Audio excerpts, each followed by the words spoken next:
Hello viewers, আসসালামু আলাইকুম।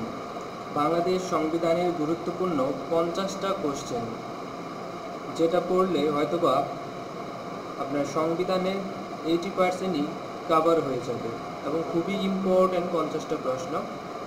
তাছাড়াও আপনি লক্ষ্য করেন যে এখানে কোশ্চেনগুলো লেখা আছে কিন্তু আনসারগুলো লেখা নাই। সো আপনি এক ধরনের মডেল কোশ্চেন দেওয়ার মতোই আপনি ভেবে নেন।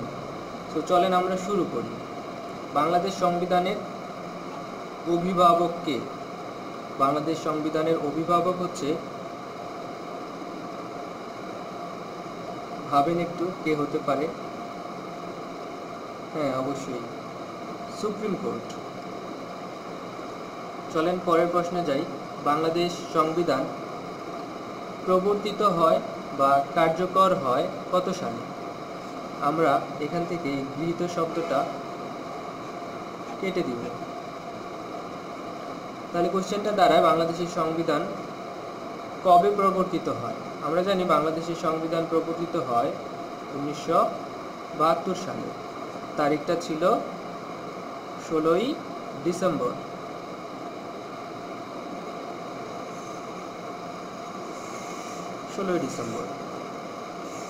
তারপরে এখানে দুইটা কোশ্চেন লক্ষ্য করেন যে গণপরিষদে বাংলাদেশের সংবিধান কবে উত্থাপন করা হয় আর কবে গৃহীত হয়।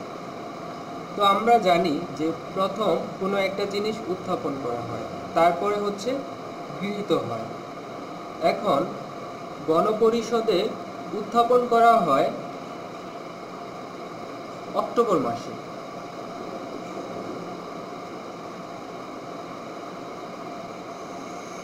সালটা কত? 1972 সাল। সালটা একই। আর তারিখটা কত? তারিখটা হচ্ছে আপনার 12 অক্টোবর। 12 অক্টোবর এবং এর পরের মাসেই গৃহীত হয়। প্রথম উত্থাপিত হয়েছিল কত তারিখে? 12 অক্টোবর 1972 সালে। তারপরে সেটা গৃহীত হয়েছিল নভেম্বর মাসে। সালটা হচ্ছে 1972 সাল। তারিখটা হচ্ছে 4ই নভেম্বর বা 4ঠা নভেম্বর। তাহলে এই তিনটা জিনিস আমাদের কাছে একটু ক্লিয়ার করে নেন যে গণপরিষদে বাংলাদেশের সংবিধান উত্থাপিত হয় 12ই অক্টোবর 1972 সালে। এক মাস পর নভেম্বর মাসের 4 তারিখে 1972 সালে সেটা গৃহীত হয়। আর বাংলাদেশের সংবিধান কার্যকর করা হয় 16ই ডিসেম্বর 1972 সালে। এখন একটা মজার ব্যাপার দেখেন, এখানে প্রথমে ছিল 12ই অক্টোবর, আমরা লিখি 12। তারপর হচ্ছে 4ই নভেম্বর, 4। দুইটার যোগফল দেখেন 16। আর যেহেতু উত্থাপিত হয় 12 তারিখে, গৃহীত হয় 4 তারিখে, দুইটার যোগফল হচ্ছে 16 তারিখ। মানে হচ্ছে এখানে প্রবর্তিত বা কার্যকর হয় 16ই ডিসেম্বর। সো 16 তারিখ। এভাবে আপনি মনে রাখতে পারেন, 12 4 যোগ করলে হচ্ছে 16। তাহলে 16ই ডিসেম্বর হচ্ছে আমাদের সংবিধান কার্যকর হয়। একটা মজার প্রশ্ন দেখেন এখানে যে বাংলাদেশের সংবিধান রচনা কমিটির একমাত্র মহিলা সদস্য ছিলেন বেগম রাজিয়া বানু। বলার পরে হয়তোবা মনে পড়েছে আপনাদের। আচ্ছা, বেগম রাজিয়া বানু। তারপরে একটা গুরুত্বপূর্ণ প্রশ্ন, সেটা হচ্ছে অস্থায়ী সংবিধান আদেশ কে জারি করে? হ্যাঁ, অস্থায়ী আদেশ মানে সংবিধান আদেশ জারি করেন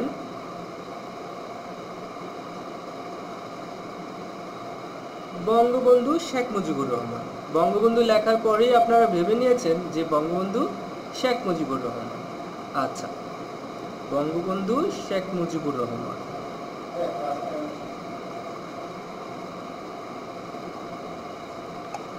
আচ্ছা, এখন কিছু সংখ্যা শিখে নিই, চলেন আমরা। সেটা হচ্ছে বাংলাদেশের সংবিধানের মূলনীতি কয়টি? মূলনীতি হচ্ছে 4টি। বাংলাদেশের সংবিধানের কয়টা ভাগ আছে? 11টি। অনুচ্ছেদ আছে কয়টা? 153টি। মোট তফসিল হচ্ছে 7টি।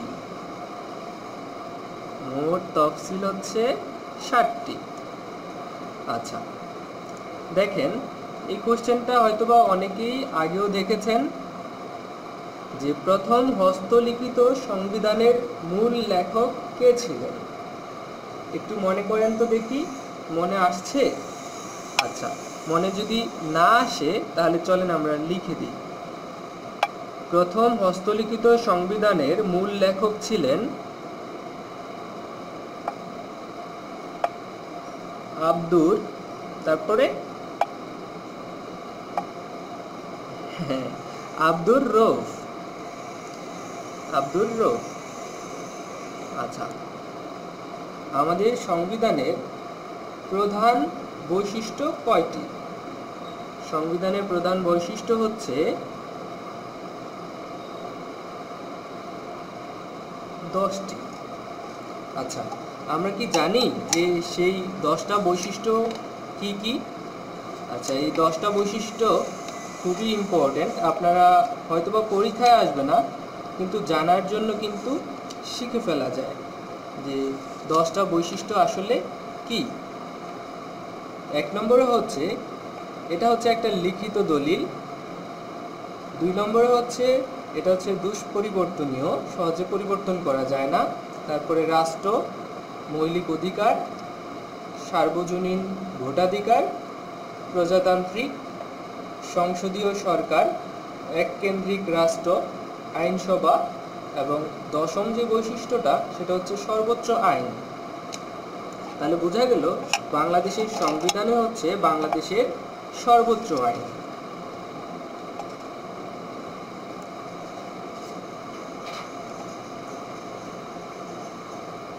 আচ্ছা, এখন আসেন 1972 সালের সংবিধানের কোন মূলনীতিটি এখনো অপরিবর্তিত আছে? আচ্ছা, এখান থেকে 3টা থেকে বের করেন তো কোনটা এখনো অপরিবর্তিত আছে। আচ্ছা, কোনটা মনে হচ্ছে আপনাদের কাছে? আসলে 1972 সালের সংবিধানে পর থেকে এখনো পর্যন্ত এই 3টা মূলনীতি অপরিবর্তিত আছে, মানে এখনো পরিবর্তন হয় না। সো 3টাই আনসার হবে। এখন আসেন ধারা বা অনুচ্ছেদগুলোতে আমরা চলে যাই। যে বাংলাদেশের নাগরিকগণ বাংলাদেশি বলে পরিচিত হবে, আমরা বাঙালি বলে পরিচিত হব, এটা কত অনুচ্ছেদে আছে? আচ্ছা, এটা তো অনেক পড়েছেন তাই না, কিন্তু মনে আছে কি? আচ্ছা, মনে যদি থাকে, দেখেন আমি যেটা বললাম যে বাংলাদেশের নাগরিকগণ বাংলাদেশি বলে পরিচিত হবে, এটা কিন্তু ধারা না, এটা হচ্ছে অনুচ্ছেদ। তাহলে কত অনুচ্ছেদ? 6-এর 2 অনুচ্ছেদ। আচ্ছা, পরে দেখেন আছে প্রজাতন্ত্রের সকল ক্ষমতার মালিক জনগণ। প্রজাতন্ত্রের সকল ক্ষমতার মালিক হচ্ছে জনগণ, এটা কত অনুচ্ছেদে আছে? একটু মনে করেন। হ্যাঁ, এটা আছে 7-এর 1 অনুচ্ছেদ। এবার মজার একটা প্রশ্ন এবং খুবই ইম্পর্টেন্ট, সংবিধানের কোন অনুচ্ছেদটি তুলে দেওয়া হয়েছে? আচ্ছা, আমরা জানি কি সংবিধানের অনুচ্ছেদ হচ্ছে টোটাল এখন 11টা, তাহলে তুলে দেওয়া হয়েছে 12 নং অনুচ্ছেদটি। আচ্ছা, আমরা যে শিক্ষা গ্রহণ করছি এই শিক্ষা অধিকার নিশ্চিত করা হয়েছে একটা অনুচ্ছেদ, সেই অনুচ্ছেদটার নাম 17 নম্বর অনুচ্ছেদ। দেখেন আমার এই কোশ্চেনটাও কিন্তু 17 নম্বর কোশ্চেন। আচ্ছা, শিক্ষার অধিকার নিশ্চিত করা হয়েছে 17 নম্বর অনুচ্ছেদে। দেখেন প্রায় সময় এই কোশ্চেনটা আসে যে নির্বাহী বিভাগ থেকে বিচার বিভাগ পৃথক করা হয়েছে কত অনুচ্ছেদে? এটা আমাদের সবারই মুখস্থ, সেটা হচ্ছে 22 নম্বর অনুচ্ছেদ। আচ্ছা, মৌলিক অধিকারের জন্য কয়টি অনুচ্ছেদ আছে? খুবই ইম্পর্টেন্ট প্রশ্ন। সেটা হচ্ছে মৌলিক অধিকারের জন্য সর্বমোট 22টি অনুচ্ছেদ আছে। আচ্ছা, কেউ যদি বাংলাদেশের রাষ্ট্রপতি হতে চায় তাহলে তার সর্বনিম্ন বয়স কত লাগবে? আমরা জানি সেটা হচ্ছে 35 বছর। আচ্ছা, বাংলাদেশের রাষ্ট্রপতিকে, বাংলাদেশের রাষ্ট্রপতি হচ্ছে, নামটা মনে আছে? আচ্ছা, লিখলে মনে আসবে। দেখেন যে আব্দুল হামিদ। এখন বলেন যে বাংলাদেশের রাষ্ট্রপতি আব্দুল হামিদ কততম রাষ্ট্রপতি? হ্যাঁ, উনি হচ্ছে 20তম রাষ্ট্রপতি। তাহলে যেহেতু রাষ্ট্রপতি হতে 35 বছর বয়স লাগে সর্বনিম্ন, প্রধানমন্ত্রী হইতে কত বছর লাগে? হ্যাঁ, 25 বছর। দেখেন, রাষ্ট্রপতির কিছু পাওয়ারের কথা এখানে বলা হয়েছে। কারো সাথে কোনো পরামর্শ ছাড়াই রাষ্ট্রপতি প্রধান বিচারপতি নিয়োগ দিতে পারে। কারো সাথে কোনো পরামর্শ ছাড়াই রাষ্ট্রপতি প্রধান বিচারপতি নিয়োগ দিতে পারে। এই পাওয়ারটা দেওয়া হয়েছে 48-এর 3 অনুচ্ছেদে। আমি আবারও লিখছি, 48-এর 3 অনুচ্ছেদে রাষ্ট্রপতি কারো পরামর্শ ছাড়াই প্রধান বিচারপতি নিয়োগ দিবে। দেন হচ্ছে রাষ্ট্রপতিরও অভিশংসন আছে, ইমপিচমেন্ট অফ দ্য প্রেসিডেন্ট। আচ্ছা, সেটা হচ্ছে আপনার কত? 52 অনুচ্ছেদে, 52, 52 অনুচ্ছেদে। আচ্ছা, এবার আসেন কিছু মজার প্রশ্ন। সেটা হচ্ছে যে বর্তমান অ্যাটর্নি জেনারেল হচ্ছে মাহবুবে আলম। বর্তমান অ্যাটর্নি জেনারেল হচ্ছে মাহবুবে আলম। আমরা দীর্ঘদিন ধরে দেখছি উনি হচ্ছে বাংলাদেশের অ্যাটর্নি জেনারেল। আর এই অ্যাটর্নি জেনারেল নিয়োগ দেওয়া হয় 64 অনুচ্ছেদ অনুযায়ী। অ্যাটর্নি জেনারেল নিয়োগের অনুচ্ছেদ হচ্ছে 64। আমাদের আইনসভার যিনি সভাপতি উনি হচ্ছেন আমাদের স্পিকার। আচ্ছা, দেন দেখেন জাতীয় সংসদে কোনো যদি আইন পাশ হয় সেটা কত ভোটে পাশ হয়? 50 থেকে 1 বেশি হয়ে গেলেই সেটা পাশ হয়ে যায়। ধরেন যে 100 মানুষ আছে, 50-50 হলে তো সেটা সমান সমান হয়ে যায়। সো এটা পাশ হতে হলে অবশ্যই একজনও যদি বেশি হয় তারপরেও পাশ হয়ে যাবে। ইট মিনস 51 জন হলেই পাশ হয়ে যায়। দেন আরেকটা দেখেন ধারা অনুচ্ছেদ, সেটা হচ্ছে ন্যায়পাল নিয়োগের বিধান আছে কততম অনুচ্ছেদে? এটা আমরা আসলে পড়তে পড়তে হয়তো অনেকেরই মুখস্থ হয়ে গেছে। সেটা হচ্ছে 77 ধারা, 77 অনুচ্ছেদ। আচ্ছা, দেন সবচেয়ে গুরুত্বপূর্ণ একটা অনুচ্ছেদ সেটা হচ্ছে অর্থ বিল সম্পর্কিত অনুচ্ছেদ।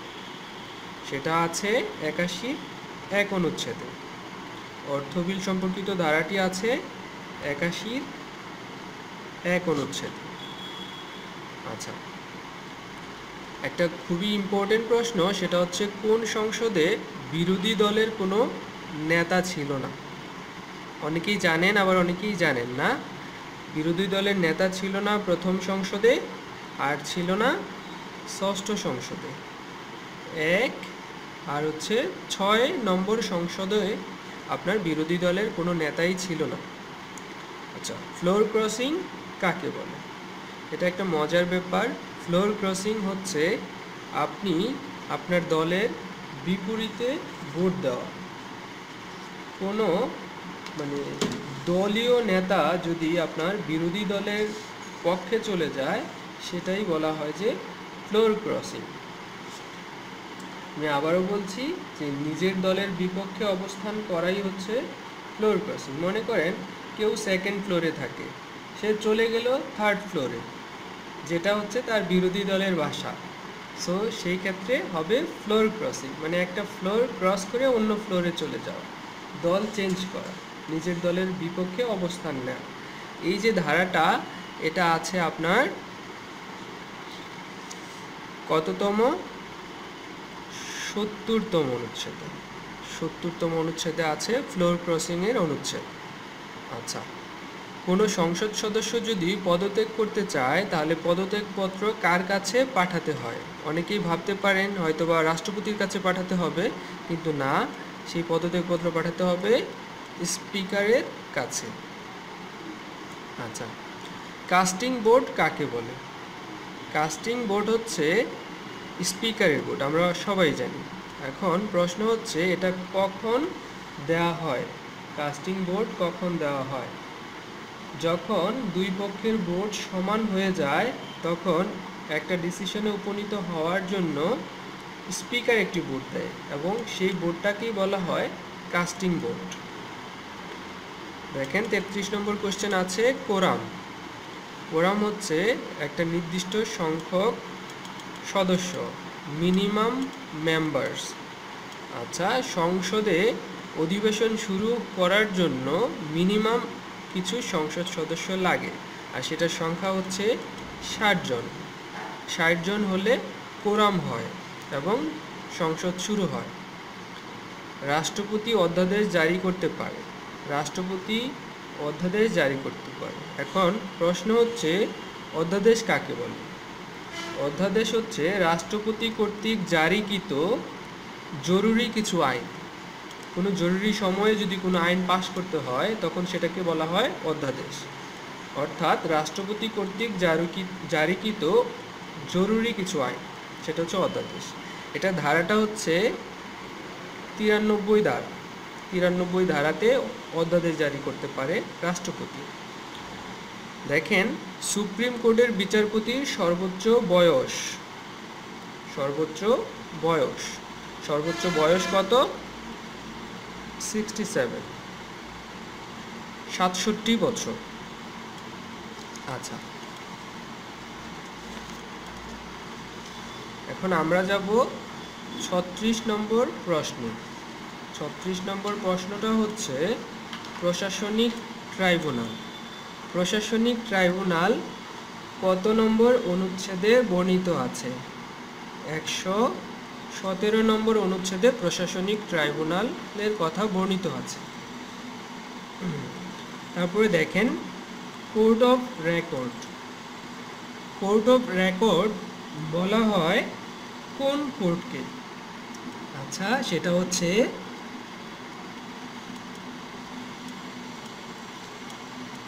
Supreme court. তাহলে আমরা জানলাম যে কোর্ট অফ রেকর্ড বলা হয় সুপ্রিম কোর্টে। আচ্ছা, এখন প্রশ্ন হচ্ছে সুপ্রিম কোর্টের কয়টা বিভাগ আছে? সবাই জানি সুপ্রিম কোর্টের বিভাগ হচ্ছে 2টি। এখন কোন কোন বিভাগ? প্রথমটা হচ্ছে হাইকোর্ট বিভাগ, আর দ্বিতীয়টা হচ্ছে অ্যাপিলিয়েট, মানে হচ্ছে আপিল বিভাগ। আপিল বিভাগ তাহলে 2টা, এক নম্বরটা হচ্ছে হাইকোর্ট, দ্বিতীয়টা হচ্ছে আপিল বিভাগ। আচ্ছা, মৌলিক অধিকার যদি আপনার লঙ্ঘিত হয় তাহলে আপনি মামলা করতে পারেন।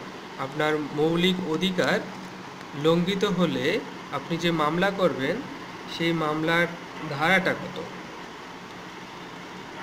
সেই মামলার ধারাটা হচ্ছে 44 ধারা।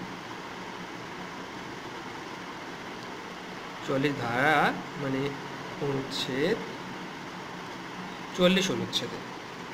আচ্ছা, আমরা দেখেছি প্রশাসনিক ট্রাইব্যুনাল হচ্ছে 117 নম্বর অনুচ্ছেদে আছে, আর নির্বাচন কমিশন মানে গঠনের জন্য যে অনুচ্ছেদটা সেটা হচ্ছে একদম প্রশাসনিক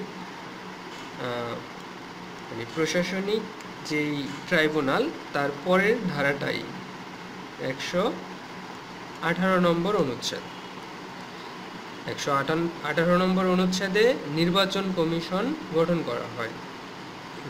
আচ্ছা, দেখেন 118, আপনি ভোট দেওয়ার ক্ষেত্রেও কিন্তু সর্বনিম্ন বয়স হচ্ছে 18। এভাবে আপনি মনে রাখতে পারেন যে নির্বাচন কমিশন গঠনের যেই অনুচ্ছেদটা সেটা হচ্ছে 118। 18 বছর হচ্ছে সর্বনিম্ন বয়স ভোট দেওয়ার জন্য। এখন হচ্ছে ভোটার তালিকা তৈরি সংক্রান্ত, যে আপনার যে ভোট দিবেন সেই ভোটার তালিকা তৈরি সংক্রান্ত যেই অনুচ্ছেদটা সেটা হচ্ছে 121 নং অনুচ্ছেদ। 121 নম্বর অনুচ্ছেদে বলা আছে ভোটার তালিকা তৈরি করতে হবে। আচ্ছা, আপনার যে ভোটার কার্ড, স্মার্ট কার্ড অথবা আগের যে কার্ডটা, সেটার মেয়াদ হচ্ছে সর্বোচ্চ 15 বছর। তো 15 বছর পরে কি করতে হবে, সেটা আবার রিনিউ করতে হবে। আচ্ছা,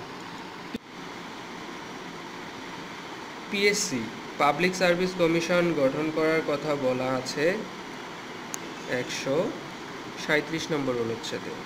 আর পিএসসি যে চেয়ারম্যান সেটা নিয়োগ করার ক্ষেত্রে যে ধারাটা আছে, নিয়োগের ধারা হচ্ছে 140। আচ্ছা, আমাদের যে মৌলিক অধিকারগুলো আছে সেগুলো রহিত হয়, নষ্ট হয়ে যায়, বাদ হয়ে যায় বা উজ্জ্ব থাকে। কখন সেটা উজ্জ্ব থাকে? যখন উজ্জ্ব থাকে সেই সিচুয়েশনটাকে বলা হয় আপনার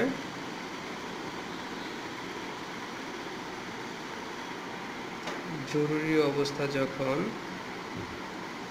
জারি করা হয়, জরুরি অবস্থা যখন জারি করা হয় তখন আমাদের মৌলিক অধিকারগুলো রহিত হয়, এবং সেটার জন্য যে ধারাটা সেটা হচ্ছে 141 অনুচ্ছেদ। 141 অনুচ্ছেদ এ বলা আছে যে আমাদের মৌলিক অধিকার কখন রহিত হয়, মানে হচ্ছে এই জরুরি অবস্থা জারি, জরুরি অবস্থা জারি, এবং এই জরুরি অবস্থা জারি মানেই হচ্ছে আমাদের মৌলিক অধিকার রহিত হওয়া। আচ্ছা, মৌলিক অধিকার রহিত হয়। আচ্ছা, এখন কতগুলো অধিকার উজ্জ্ব থাকে, মানে থেকেও নেই, আপনার অধিকার থেকেও নেই, সেই ধারাগুলো হচ্ছে 36, 37, 38, 39, 40 আর হচ্ছে 42। দেখেন 36, 37, 38, 39, 40, মাঝে দিয়ে শুধু একটা জিনিস নাই, সেটা হচ্ছে 41, আর আছে এখানে কিন্তু 42, মানে 36 থেকে 42 পর্যন্ত, মাঝে শুধুমাত্র 41 ধারাটা নাই।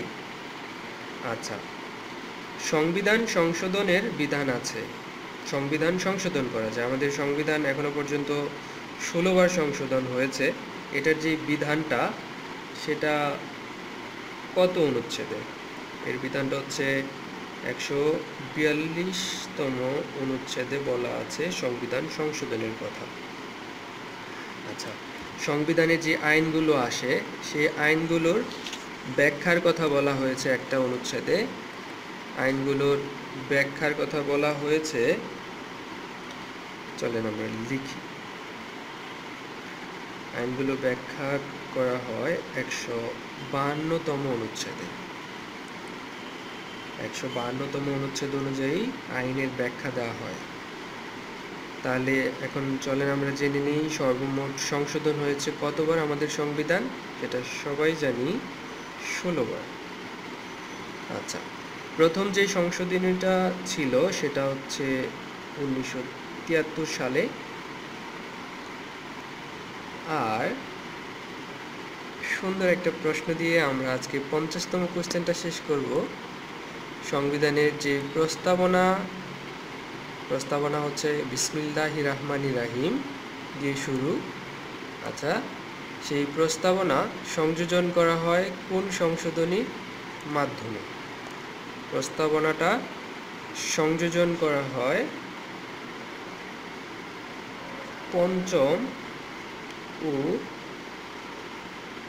15তম সংশোধনীর মাধ্যমে, মানে এখানে বিভিন্ন জিনিস সংশোধন করা হয়েছে ৫ম এবং ১৫তম সংশোধনীর মাধ্যমে। সো আবার যদি আপনাদের এই জিনিসটা মনে না থাকে তাহলে আবার দেখেন, নয়তোবা জিনিসটা শেয়ার করে রাখেন পরবর্তীতে দেখার জন্য। সো আরও ভালো ভালো ভিডিও পাওয়ার জন্য অবশ্যই আমাদের সাথে কানেক্টেড থাকুন। আসসালামু আলাইকুম।